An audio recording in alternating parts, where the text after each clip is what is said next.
Will DNA bring justice ultimately for little John Baden? Joining us live is forensic pathologist Dr. Michael Baden.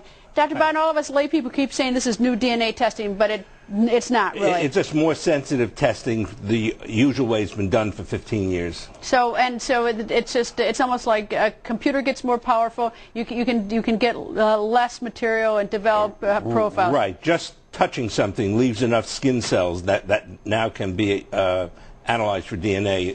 20 years ago, it had to be drops of blood, but now it's invisible cells that are left when you put your lips on a cup or touch something. Apparently they went back. They had the DNA from her underpants, but they went back to some long underwear in October of 2007.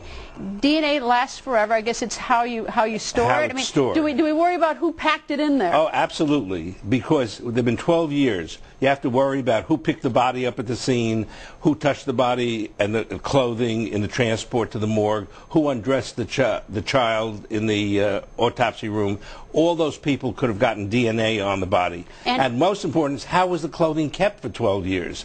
Did they ever touch? Were they in the same bag? Because that could explain why DNA transfers from one clothing to another. And I guess to make it even more peculiar, as it becomes more sensitive, that becomes a more dangerous problem, because someone who was maybe trying to save her life or move her from one place, someone running an ambulance, for lack of, could have left it. Absolutely. But here, the important DNA would be on the garrote. They examine the rope around her neck?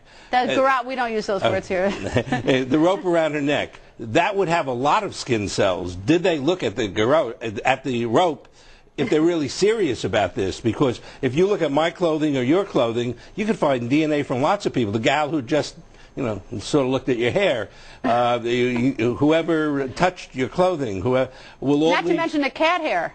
And cat and dog hair. Right, on my clothes. On your clothes. So that this technique now is so sensitive that it'll pick up lots of different DNAs, and I'm sure on the clothing there was a lot of DNAs, and there was one that was unidentified. All right, and the one on the underpants happened to be in a rather strategic position, which makes it more suspicious. Nonetheless, someone could have casually, in taking her clothes off and packaging it or whatever. So, yes. Well, I don't know if we'll ever get justice for John Baden, but we sure would. Wouldn't that be wonderful? It would be. Dr. Baden, thank you, sir. Thank you.